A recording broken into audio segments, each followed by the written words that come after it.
we can call it, let's call it repeat. Is equal to 1 to 100. I just need an end statement.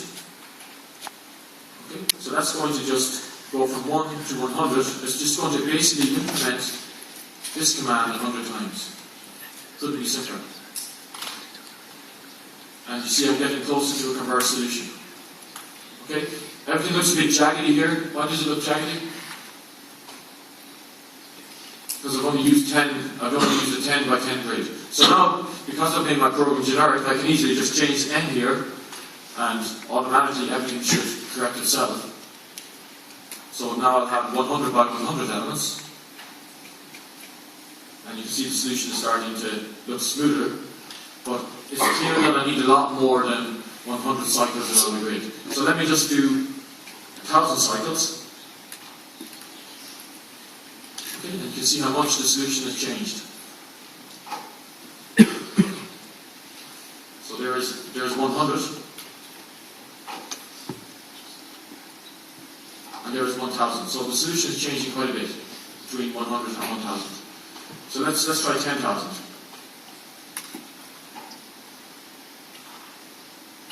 Okay, just going to take a second.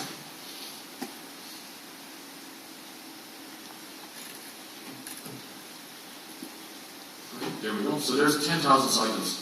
So, there's 1,000 cycles. So between 100, so figure 4 on the right is 100 cycles, and figure 5 on the left is,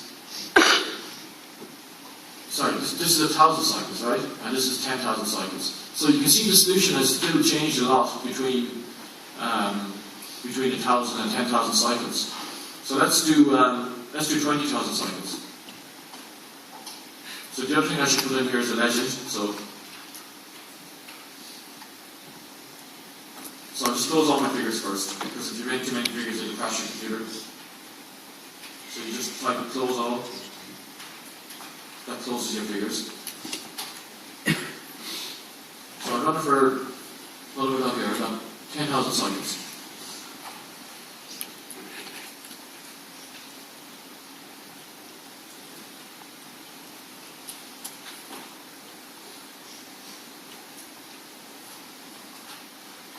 Okay, and now we'll do it for 20,000 cycles.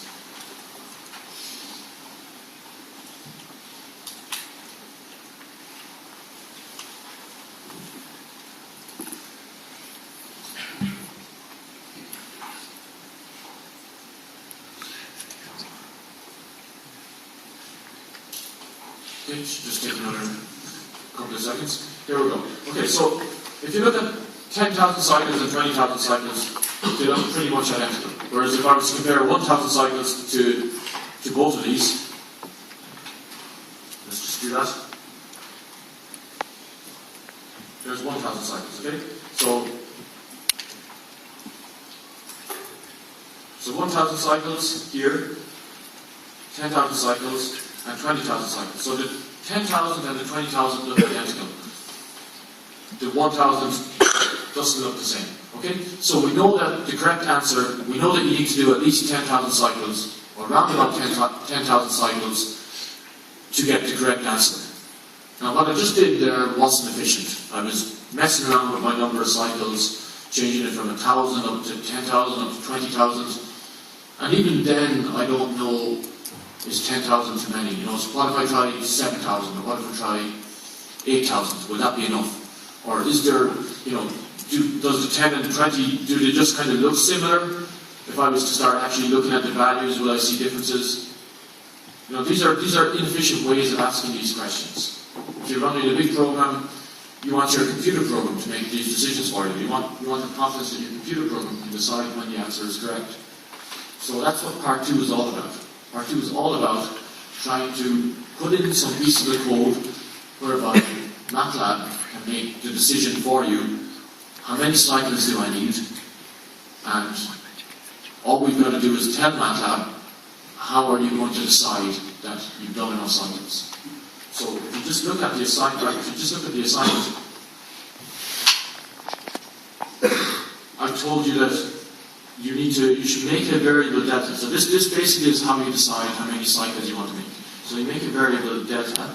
So for each grid point in the mesh, so there's a typo here, this shouldn't be a subscript, this should be just a regular bracket. For each grid point in the mesh, we want to compare the temperature from the temperature that we just calculated for the current loop. Okay, so suppose we're on cycle 8,000, and we want to know have we got the final solution. So basically, you take all your temperatures at 8,000 cycles, and you compare them to the temperatures at 7,999 cycles, and you see how much has changed. So that's basically all this is doing. So this is like saying temperature at 8,000 cycles minus temperature at 7,999 cycles divided by temperature at 7,999 samples is equal to delta. So that's giving me a percentage change. If I multiply all this by 100, it gives me the change in temperature at the grid point in terms of percentage. Okay? So basically that's what we want to implement. So this loop here that I've done, this loop I call it, this repeat loop that I've done, it's not a good way of doing it. What we want to do is we want to make a while loop. Because the while loop will keep going as long as delta, our change in temperature, is too big. Okay? So I'm going to replace that for with a while. And I'm going to say, so basically what I told, so we're going to look for the maximum change in the mesh. So we're going to call that maximum change del max, okay? So while del max, and let's say it's greater than 0.1, that means we're going to stay in the loop as long as del max is greater than 0.1, okay? So we're going to stay between, so I'll just indent this.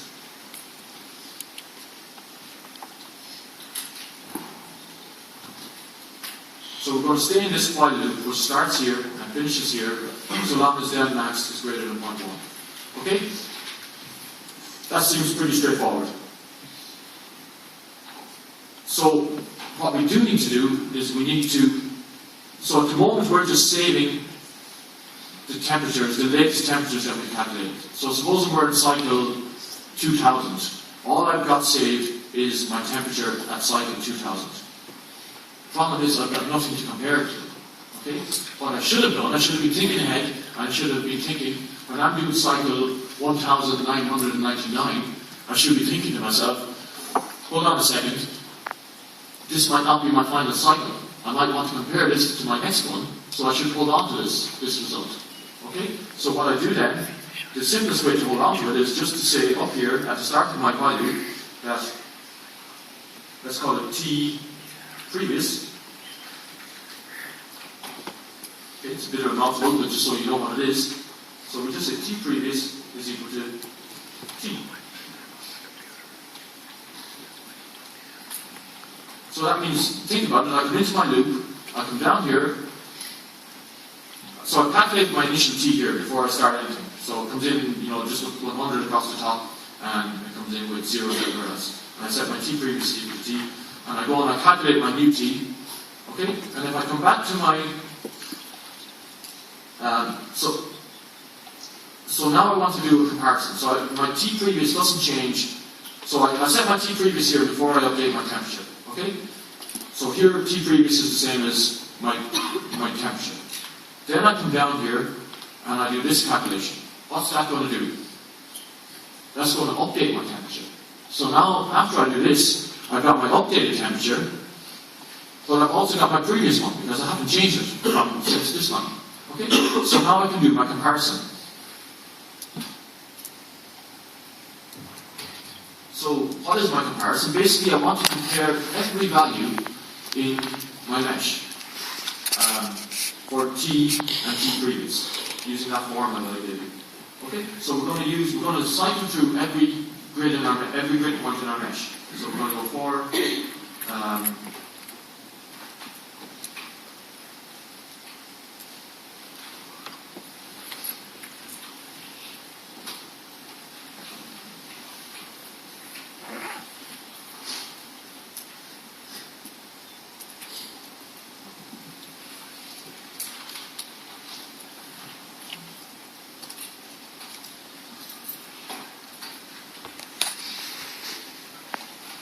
Okay, a couple of questions. Is it okay to use I and J here? Even though I've used I and J up here for my loops. Who thinks it's okay? Who thinks it may not be okay? Who thinks it could be an issue when we're trying to catch out here? Okay, is everybody certain I can use I and J? Okay, I certainly can, because this loop, these new loops that I've made here, they're not inside the previous loop. The previous loops will have fully finished before I come down to these loops. So I and J are freed up as variables and I can use them again. Okay. So you might wonder why I put in n minus 2 here. I'll come back to that in a second. But first I'm going to just put in my formula for delta.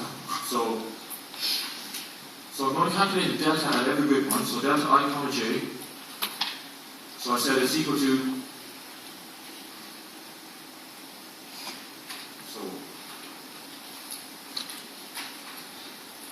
equal to Tij minus T previous Ij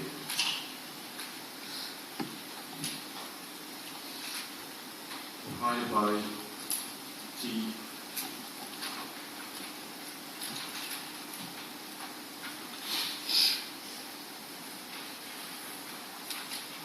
okay, that's the formula I gave you in the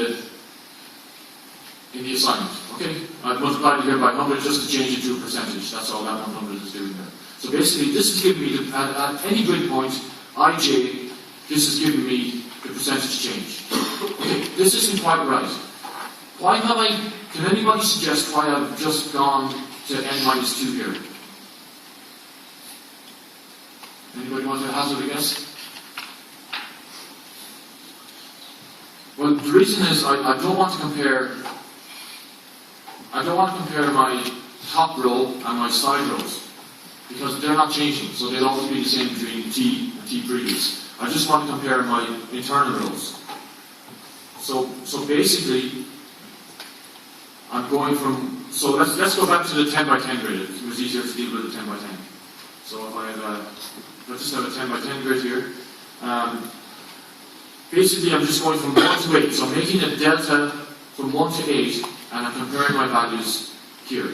Okay? Now, I still have a mistake. Does anyone have a suggestion on what I need to do to fix this? So I don't want to start with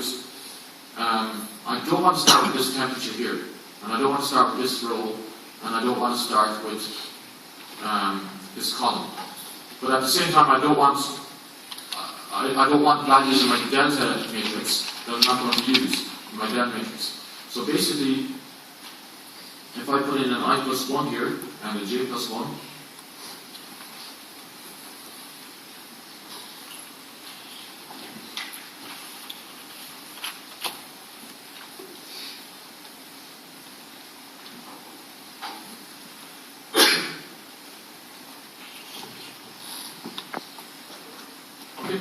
this now is going to calculate my delta matrix.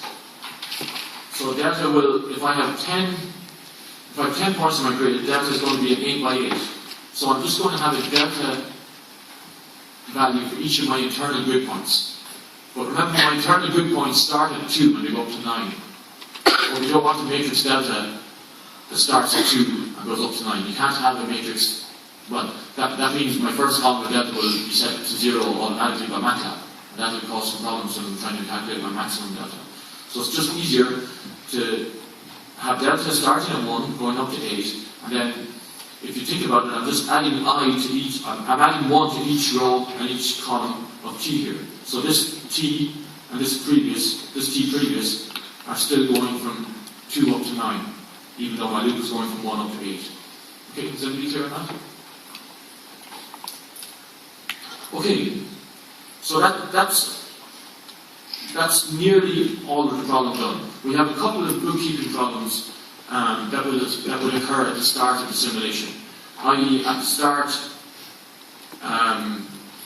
T is going to be equal to T previous, and some of our, so we'll end up getting very large deltas because T previous is very close to 0 during our first cycle.